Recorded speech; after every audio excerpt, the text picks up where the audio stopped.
Uma boa noite a todos. Vamos pedir a Deus e a Jesus que ampare a todos nós nesse momento de estudo e que especialmente possa levar ao lar de todos nós bênçãos de bem-estar, bênçãos elevadas que possam melhorar o nosso ambiente familiar. O nosso tema de hoje, como nós sabemos, é a alma. Então, vou compartilhar aí com vocês. Essa que é a nossa aula 25, e ela está na segunda parte do Livro dos Espíritos e no capítulo 2. E a alma ficou dentro desse capítulo aí que chama das encarnações dos espíritos. Ou seja, a encarnação é aquele momento em que a gente está vivendo sobre a Terra em um corpo material. Eu busquei antes aqui para nós o que esse termo significa no dicionário, para vocês entenderem um pouco dessas perguntas, que são 13 perguntas, e elas muitas vezes podem parecer um pouco difíceis da gente entender. No dicionário, alma é traduzido como princípio vital, vida. No sentido filosófico, entidade unificadora das faculdades psíquicas. E na religião é a parte imortal do ser humano. Mas se vocês forem lá na internet consultar a palavra alma, vocês vão se dar conta que tem muito mais de 20 significados para essa palavra. Ou seja, isso vem corroborar o que já em 1857 Kardec já recebeu como resposta dos espíritos a questão 144. Já naquela época, conforme está escrito então nessa questão 144 do Livro dos Espíritos, o termo alma ele era utilizado para muitas coisas. Então, os espíritos vão dizer que o termo alma é tão elástico que cada um interpreta esse termo ao sabor das suas fantasias.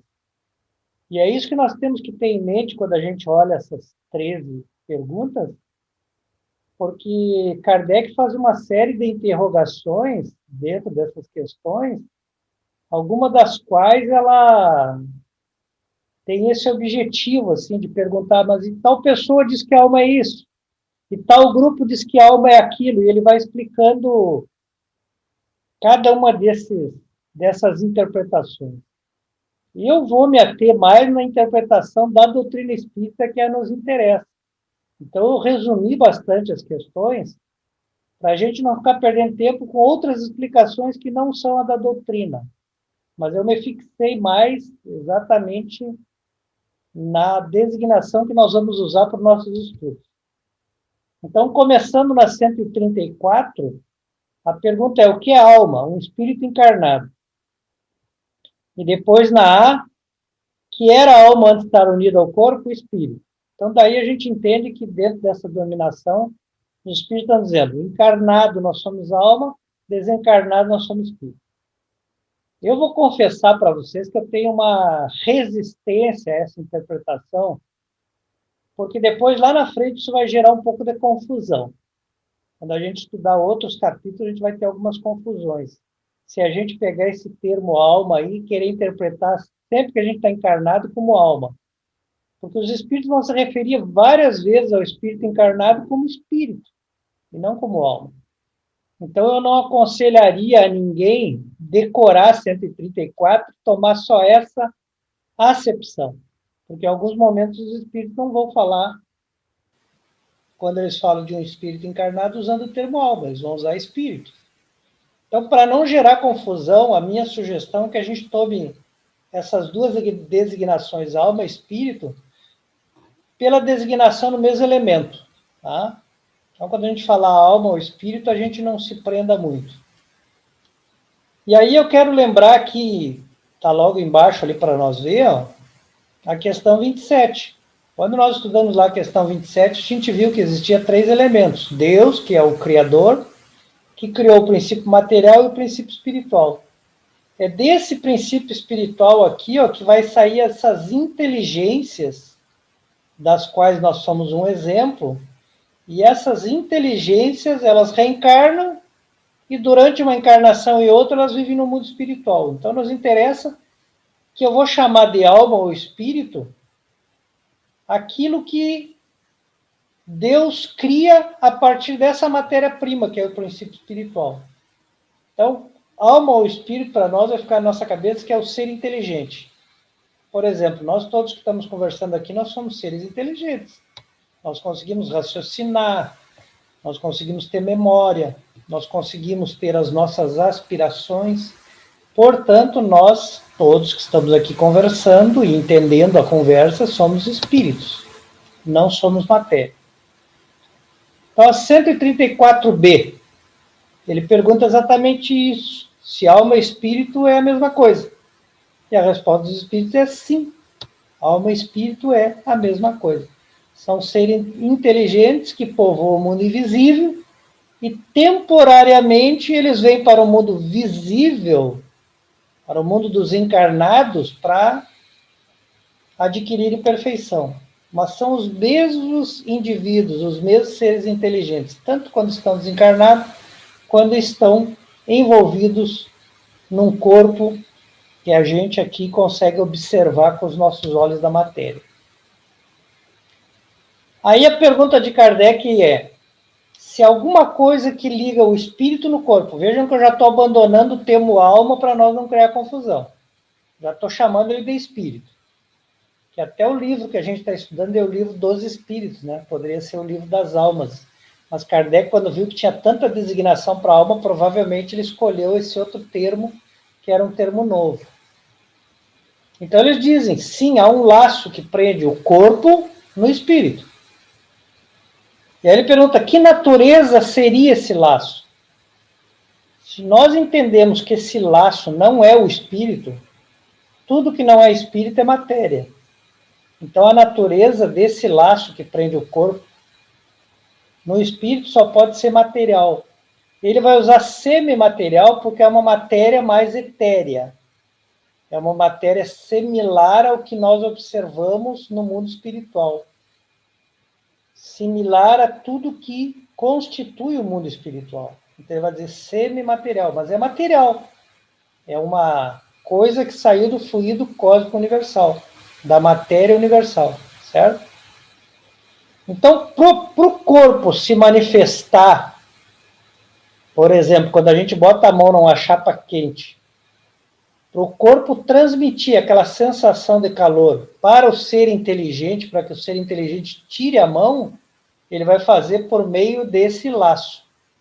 Da mesma forma, o espírito, quando, por exemplo, fica triste, quando fica aborrecido, porque isso é um ato inteligente, ele transmite para o corpo essa ansiedade, que provavelmente vai lhe aumentar, por exemplo, a pulsação, ele transmite por meio desse fluido. Tudo passa por esse fluido.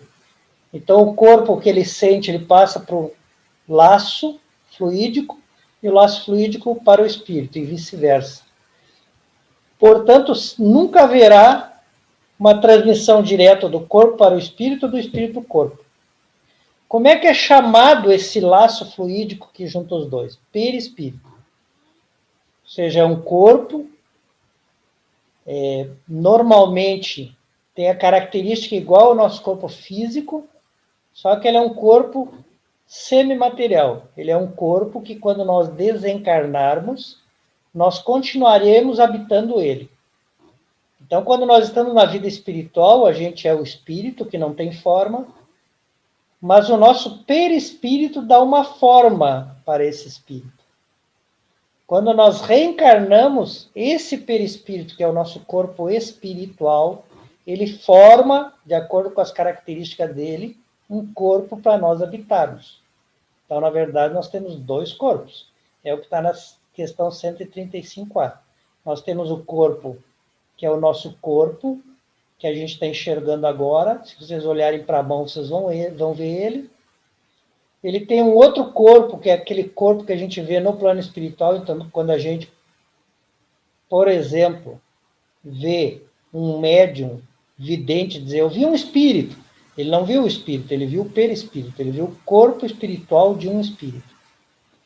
E existe um espírito ou alma que não tem forma, né? Os espíritos nos informam que a coisa mais parecida, se a gente pudesse observar um espírito sem perispírito, seria parecido com uma centelha. Mas nunca o espírito anda sem o corpo perispiritual. Então a gente não tem oportunidade de observar só o espírito.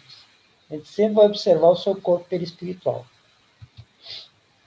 E aqui tem esse desenho aqui, que ele faz um comparativo com a fruta do abacate.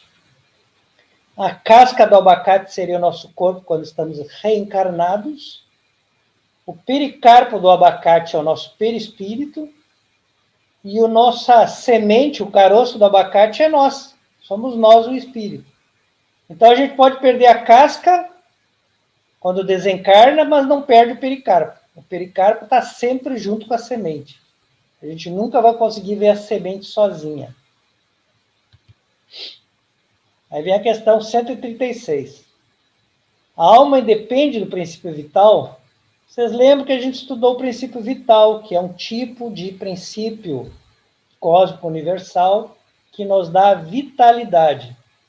E a gente sabe que a planta tem a vitalidade, que o animal tem a vitalidade, que o ser humano tem a vitalidade.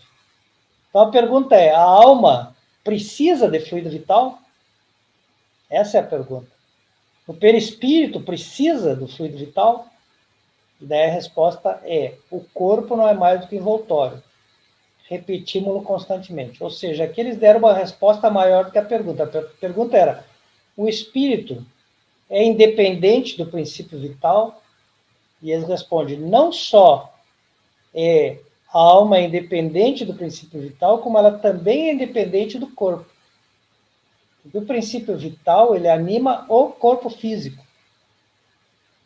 Então, volto na questão 27, o que é espírito, é independente, não tem nada a ver com a matéria. Corpo e fluido vital são oriundos do fluido cósmico universal, são tipos de matéria, tipos de energia. Lembra que a gente sempre falou que matéria e energia é a mesma coisa? Então, matéria e energia é uma coisa, é o princípio material. O espírito é independente de toda a matéria, embora a gente vai sempre observar ele vestido por um corpo material que é o perispírito. Mas ele não depende, a sobrevivência dele não depende da matéria. Aí a 136A. Pode o corpo existir sem a alma? Bom, a gente já sabe que pode, porque o corpo, quando ele não tem vida, ele não tem alma, ele não tem nenhum espírito ligado a ele. Então, quando a gente desencarna, o espírito vai embora.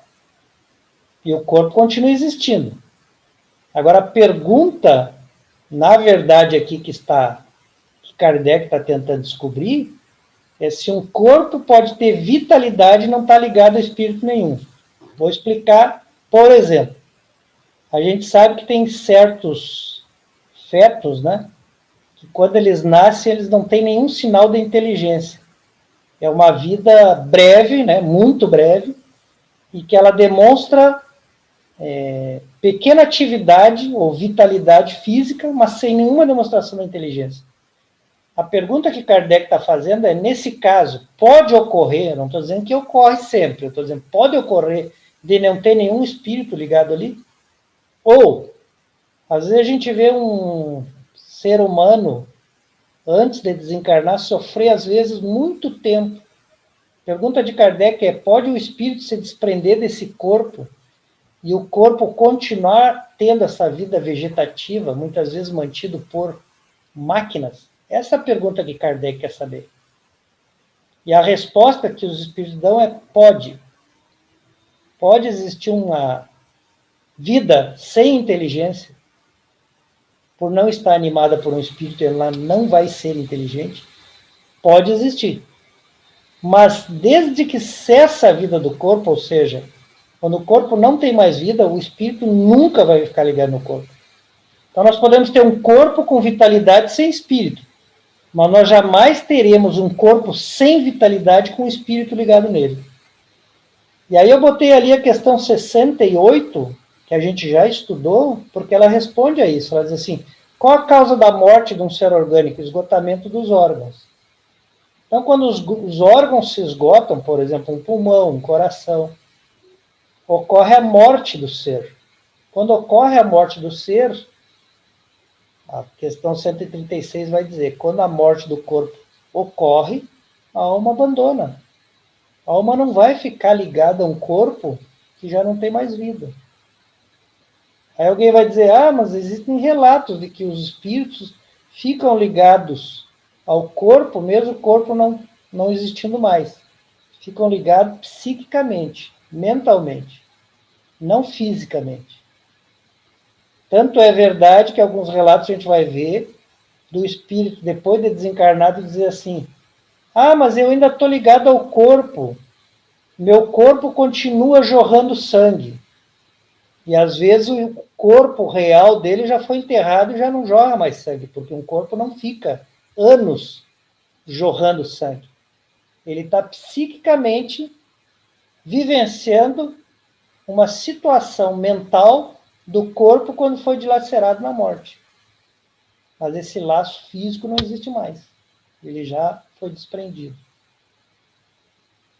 Então, nós entendemos aí bastante coisa dessa questão. Essa questão talvez seja a mais complexa de todas, né? Mas o que nós podemos dizer é que uma alma nunca vai habitar um corpo morto. Isso não existe. A alma só habita o corpo enquanto ele tem vida. Na 137, muito interessante também essa questão. Um espírito pode estar encarnado em dois corpos? Jamais. E aqui é importante que a gente vai ver isso de novo. Mas no momento da concepção, quando o espermatozoide se liga ao óvulo feminino, naquele momento é o único momento em que o espírito pode se ligar ao corpo. Ele só pode se ligar a um corpo. Uma vez ligado, esse laço tende a permanecer, e aí existirá vida, ou esse laço tende a, em algum momento, se romper, e aí existirá o desprendimento do espírito, por conseguinte, não existirá vida inteligente. Poderá até existir uma sobrevida, normalmente muito curta, desse corpo orgânico, no ventre ou fora do ventre, né? Com 70 anos, por exemplo, mas ele não tem mais vida inteligente porque o espírito não está mais ligado nele. Então, o laço que prende o espírito ao corpo, ele só tem o momento da ligação. E esse momento é o momento da concepção. Não é o momento do nascimento, tá? Isso serve bastante para a gente fundamentar e refutar algumas teorias sobre o aborto. As pessoas dizem, não, mas o corpo ainda não tem, ainda não é uma vida. O espírito que está ali ligado vai sentir o desprendimento se for feito um aborto. E vai ser tão severo, porque o espírito não tem idade, quanto em qualquer fase da vida adulta. Vai ser um desligamento do corpo. Vai ser uma morte para ele. Com os estados de perturbação que se segue à morte, que a gente também vai ver para frente. A 139, aí começam essa questão de as várias nomenclaturas, vários significados que as pessoas dão para esse termo alma, né? Então, Kardec vai fazer uma série de perguntas dizendo, mas tal significado é válido ou não é válido? Eu resumi, então, como eu disse, né? Porque eu já tirei a pergunta fora, só botei a resposta. Os espíritos dizem que a alma se emprega para exprimir coisas muito diferentes. E isso resulta da deficiência da linguagem humana. Várias vezes os espíritos vão nos dizer que a gente não tem uma linguagem humana muito fácil para eles nos explicarem as coisas. Mas aqui eles botaram dois sentidos principais que a gente já viu no dicionário. Quais são esses dois sentidos? Alma sendo interpretada como fluido vital, esse não é o interesse, a designação espírita, e alma designando um espírito, que essa é a designação espírita. No fluido vital, que nós sabemos que é um componente material que dá vitalidade ao corpo, então é simplesmente como um combustível feito de matéria, a interpretação que as pessoas têm é de que a alma, nesse caso, se fosse o fluido vital, seria uma centelha anímica emanada do princípio vital. Então, cada ser absorve uma porção, que a gente sabe que pode ser assimilada continuamente durante a encarnação, e após a morte, se sobra algum fluido vital, volta para o fluido cósmico universal. Mas esse não é o sentido que o Espiritismo usa. O sentido que o Espiritismo usa é o de baixo. Usa o sentido de alma como ser moral, distinto, independente da matéria, e que conserva a sua individualidade. Esse é o sentido que nos interessa. Aí na 140, Kardec faz uma pergunta sobre uma teoria que na época existia de que a alma seria subdividida em tantas partes quanto são os músculos. E assim, presidindo a cada uma das funções do corpo. Então, o que os espíritos dizem? Olha, se você está chamando alma fluido vital, essa teoria é válida. Agora, se você está chamando alma espírito, como nós estamos dizendo que é o significado dela, essa teoria não tem nada a ver, porque a alma é indivisível. O espírito é indivisível. Então, o espírito imprime um movimento aos órgãos, e aí se serve do perispírito para que cada músculo lá realize o seu movimento. Então, não confundir o sentido que o Espiritismo empresta a essa palavra, que é o sentido de espírito, com o sentido que o dicionário empresta, que é fluido vital. A 140A, também eu tirei a pergunta, só a resposta: os espíritos ignorantes podem tomar o efeito pela causa. Então, quando se toma o sentido de que a alma é o princípio vital, na verdade o princípio vital é um efeito, não é a causa, porque esse efeito está sendo manipulado pela causa que é o espírito. Então, quando nós pegamos essa teoria anterior e tentamos explicar a alma pensando no fluido vital, ela é válida, mas quando nós pensamos na alma como espírito, ela não é válida, porque o espírito, ele habita o corpo durante toda a vida e na ocasião da morte ele deixa.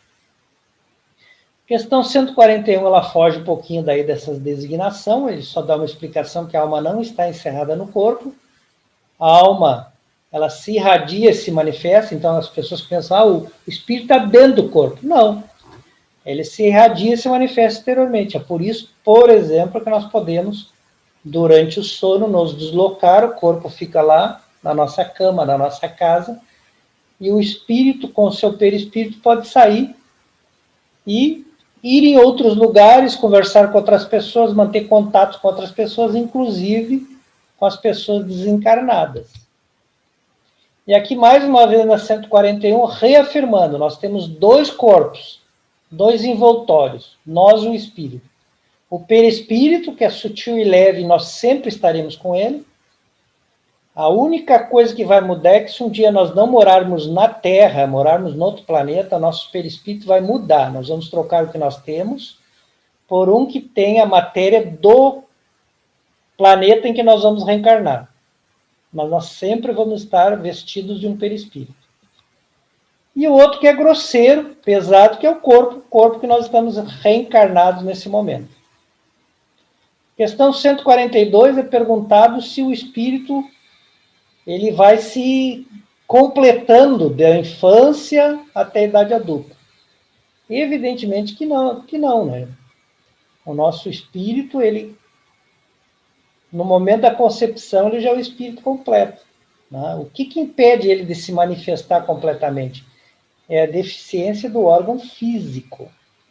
O que não permite a manifestação completa de um espírito no corpo de criança é porque o veículo físico ainda não está pronto. Qual a principal característica do veículo físico da criança? Nesse veículo físico, o inconsciente de vidas coletivas não consegue qualquer manifestação. Ou seja, a criança não tem qualquer percepção inconsciente das suas heranças de vidas passadas. Já o adulto tem. Na adolescência, por exemplo, o jovem experimenta, por exemplo, alguns estados de tristeza sem saber de onde sai, que são exatamente quando ele recobra inconscientemente algumas coisas que estão armazenadas de vidas passadas que lhe trazem tristeza. Ele não sabe o que é, porque nós temos o esquecimento passado, mas ele sente essa influência. O que está em desenvolvimento, então? O corpo físico. O espírito não tem nada para desenvolver da infância até a idade adulta. Ele tem que progredir a vida inteira, moralmente, intelectualmente, mas ele não está incompleto. Essa é a questão. E aí, na 143, então, depois de todas essas perguntas, aí Kardec diz, tá, mas por que todos os espíritos não definem a alma do mesmo modo? É porque ele tinha acesso a várias comunicações espíritas e provavelmente percebeu que alguns espíritos ensinavam sobre a alma de um jeito e outros ensinavam de outro jeito. Então, os espíritos vão explicar. Por que nem todos os espíritos dão exatamente a mesma explicação? Primeiro, que nem todos os espíritos são esclarecidos. Existem espíritos que são bem ignorantes e outros que têm pouco conhecimento. Então, eles não vão ter uma explicação tão boa quanto um espírito mais elevado. Segundo, há espíritos que acham que são sábios, mas não são, os pseudo-sábios. Então, eles vão dar uma explicação do que eles não sabem, tentando se fazer passar por espíritos sábios. E aí ele diz que os próprios espíritos esclarecidos, eles têm dificuldade de nos ensinar, porque a gente tem uma linguagem muito pobre. Então, eles podem usar de diferentes recursos, e para nós vai parecer uma explicação diferente, mas o fundamento é o mesmo. Só que daí eles têm que recorrer a comparações daquilo que a gente já conhece. Isso, às vezes, para nós vai parecer, mas o espírito explicou diferente. Ele tentou explicar exatamente a mesma coisa que o outro espírito esclarecido. Mas como a nossa linguagem é muito pobre, ele acabou tendo que fazer comparativos talvez diferentes do outro espírito.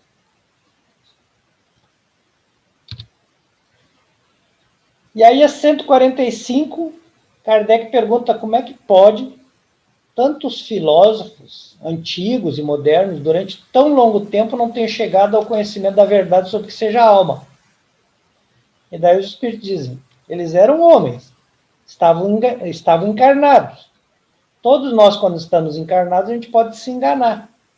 Mas se a gente comparar a explicação de um filósofo com outro filósofo, a gente vai encontrar muita verdade que faz sentido. Às vezes, o que escapa são pequenas variações da linguagem que eles usaram. E por que Kardec está perguntando aos filósofos? Porque alma é um termo que está muito relato, está muito explicado na filosofia. E eu lembro que o Livro dos Espíritos diz lá no início do livro que é a filosofia espiritualista, né? Então, é um livro de filosofia por excelência, né? Então, por isso da pergunta. Aí, a 146. A alma tem no corpo uma sede, ou seja, o espírito está mais na cabeça, no coração, no pé. Onde é que fica o espírito? E eles respondem que não tem uma sede circunscrita. O espírito pode até sair do corpo, por que ele teria um lugar só para habitar dentro do corpo? Né? Ele se irradia para além do corpo, então não tem lógica, ele não tem lugar. Né? Pode ficar do lado, mais para cá, mais para lá, não vai mudar nada a vida dele. E o que se pode pensar, então, quando algumas pessoas defendem que a alma se situa num centro vital? Aí ele diz, mais uma vez, é o uso da palavra, né? Se a pessoa usa a palavra alma para designar o princípio vital ele está num centro vital, mais próximo, né? Ou ele é emanado por um centro vital, mas a alma, enquanto espírito, não tem nada a ver com isso. Gente, eu peço desculpa, hoje eu alonguei mais do que deveria, né? Não vai sobrar nenhum espacinho aí para nenhum comentário ou pergunta. Que realmente eu extrapolei, mas eram 13 questões bem extensas. Espero que tenha dado para captar alguma coisa. O importante é nós guardar isso. A alma é uma das criações, é o espírito. E o espírito é uma criação de Deus a partir do princípio inteligente. O princípio inteligente só gera uma coisa: espíritos. Tudo o resto é matéria, está do outro lado, na outra criação.